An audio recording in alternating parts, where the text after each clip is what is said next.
A man by the name Robert Sheesh recently got a job as a maintenance officer at a local zoo in South Texas. As a new employee, he felt the need to make his importance known immediately to the management as a means to get faster promotions in his new workplace. So in his first week, he worked extra time, even doing the job meant for others despite being advised by a superior not to work himself out. Robert immediately made plans to begin the next week on a high note as well. He took the morning bus, got to work early, but had to take the secondary entrance at the back because the main entrance was undergoing a renovation at the time. After just a few meters from the second entrance, Robert immediately noticed a bathroom he had never taken note of during his first week at the zoo. Considering that the majority of his work was on the other side of the zoo, it is understandable that he'd miss it. But perhaps what caught his attention was the out-of-order sign that was placed at the entrance of the bathroom. Excited at an opportunity to fix a major issue, Robert immediately went into the bathroom to find out what the problem was. But when he got in, the bathroom looked completely fine.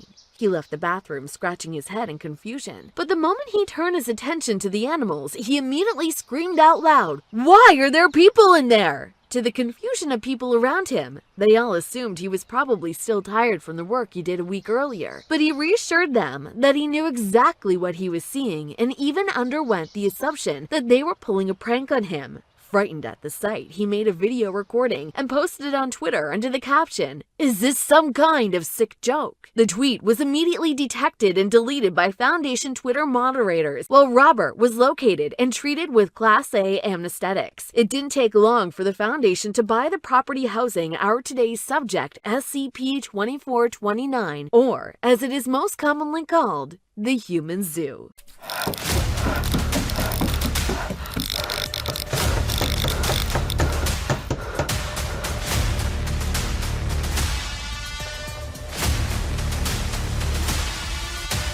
The confusing but somewhat informative features of this subject make it belonging to the Euclid class, and it is located in Brownsville, Texas, where it appears as just a regular old zoo. The staff, guests, and even animals all interact well with themselves and the surrounding, with no anomalous behavior whatsoever. However, the manifestations only occur after a person enters and exits a bathroom located on the east sector of the zoo, which is now called SCP-2429-1.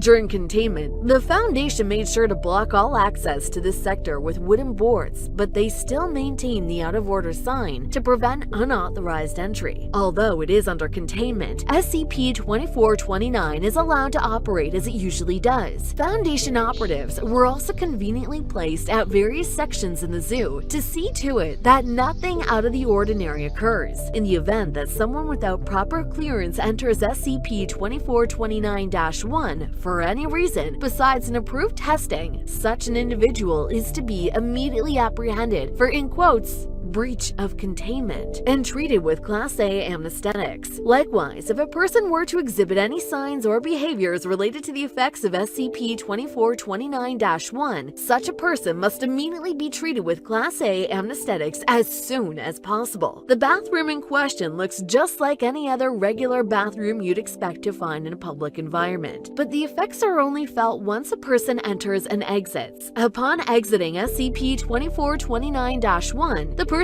starts to see all the animals in containment within SCP-2429 as naked humans. However, this manifestation only applies to whomever entered and exited SCP-2429-1, and it can't be transferred in any way to others not affected. The naked humans continue to exhibit the behaviors of whichever animal they are being viewed as. For example, the humans were seen crawling on all fours, eating plants and raw meat, generating animalistic vocals, and so on. Crucial information, however, is that this effect only applies to the animals contained within SCP-2429 itself, which means animals elsewhere are unaffected by this vision. The rodents, birds, other animals that made their way to SCP-2429 all appear normal, even to those under the influence of SCP-2429-1. Majority of these entities within the human zoo all appear as naked humans in the eyes of the affected person. However, animals whose whose general proportion vastly differs from that of a human, appears something completely different. At first glance, these entities all look like poorly done, surgically modified representations of the original animal itself, possessing features like longer arms and legs,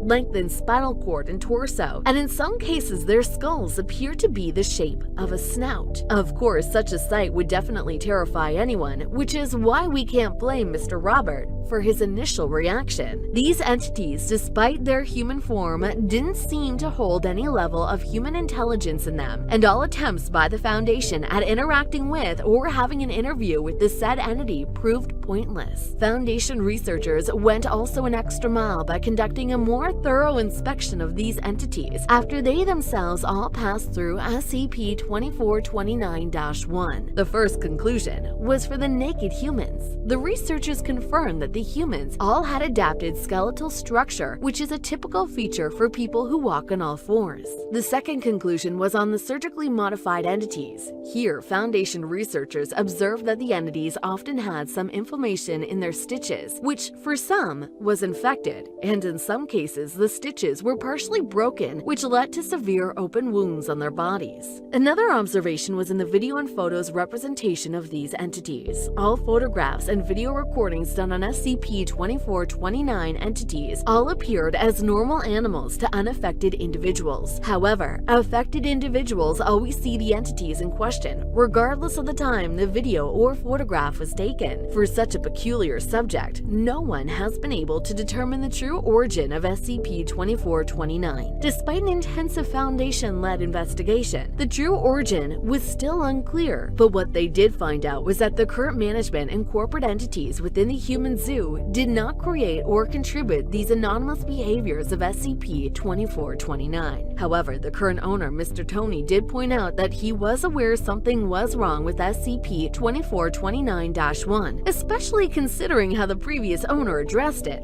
In his words, the previous owner, one Mr. George Franco, made sure that all the entrances of SCP-2429-1 were all barricaded with wooden boards, and apparently, rather than fix the unknown problem, Mr. Franco advised him that he should ignore the bathroom, rather fix the problem. In an attempt to find out everything Mr. Franco knew about SCP-2429, and, if possible, get more leads on the subject, the Foundation checked through the entire North American national records but found nothing on his whereabouts. SCP-2429-1 was also a major source of superstitious beliefs among the staff at the human zoo, with some of them believing it was either cursed or haunted. Although none of the staff members thoroughly knew why they would feel that way, they just judged it based on the appearance. However, that feeling was long gone after the SCP Foundation took charge of the activities and containments within SCP-2429. Although the barriers were effective in keeping people out, the Foundation, however, felt a more drastic approach, like installing an employees-only area around the bathroom was the best way at securing the section and drawing less attraction. Having all these in mind, I still had a couple of questions, like why did the Foundation not shut down activities at SCP-2429? And could its anomalous behavior be related to other SCP subjects of a similar nature? To answer that question, I first needed to know which zoo exactly was under Foundation surveillance. After I had achieved that, I immediately boarded the quickest flight to Brownsville. On getting there, I asked the cab driver if he knew the location I was giving him, and to my surprise, he claimed it was probably the most famous zoo in the city. This is clearly an unorthodox behavior from the Foundation. Could human presence actually be a contributing factor to the subject's power? Best to put that question on hold because I just arrived. My first observation was the amount of effort put into advertising the zoo and its animals. I made my way towards the entrance and saw a big poster which had the picture of a pride of lions. And considering I was the only one among the crowd who actually knew what was going on in there, my subconscious immediately pictured a naked person crawling on all fours. I must confess, it didn't feel good at all, but it was a small price to pay for knowledge.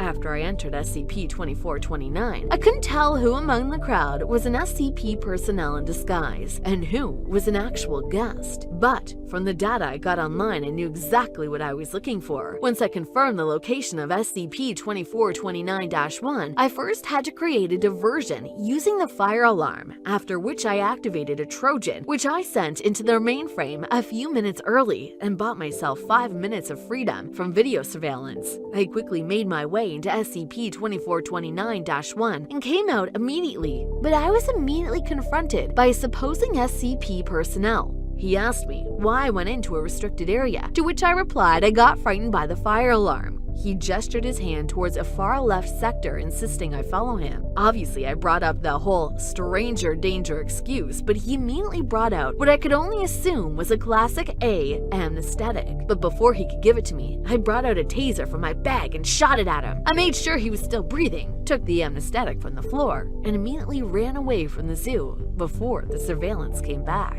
My plan was a success. First, I took pictures of all the animals. Second, I gained vision, then treated myself with a Class A anesthetic. I must say the mission itself had a lot of flaws in it, but I'll consider myself lucky just this once. I wrote down the required data I got from the pictures, then immediately treated myself with the Class A anesthetic. From the data I got, I have to do some hypothesis on the subject though. The first is that the real SCP-2429 might actually be the animals, under the assumption that the bathroom holds some kind of smell that makes you perceive the real nature of those animals rather than it being because of their containment. The second is based on the probability that a specific event or series of events from another reality was somehow transferred to our reality, and the link that takes us from ours to that moment is SCP-2429-1. I'm actually leaning more towards the second hypothesis, but it still doesn't answer why such a situation can be treated with a Class A anesthetic. Is this whole idea behind SCP-2429 just a hallucination? And why are the animals portrayed as naked humans? Share your thoughts in the comment section below. Like this video and subscribe to my channel if you wish to follow me on my journey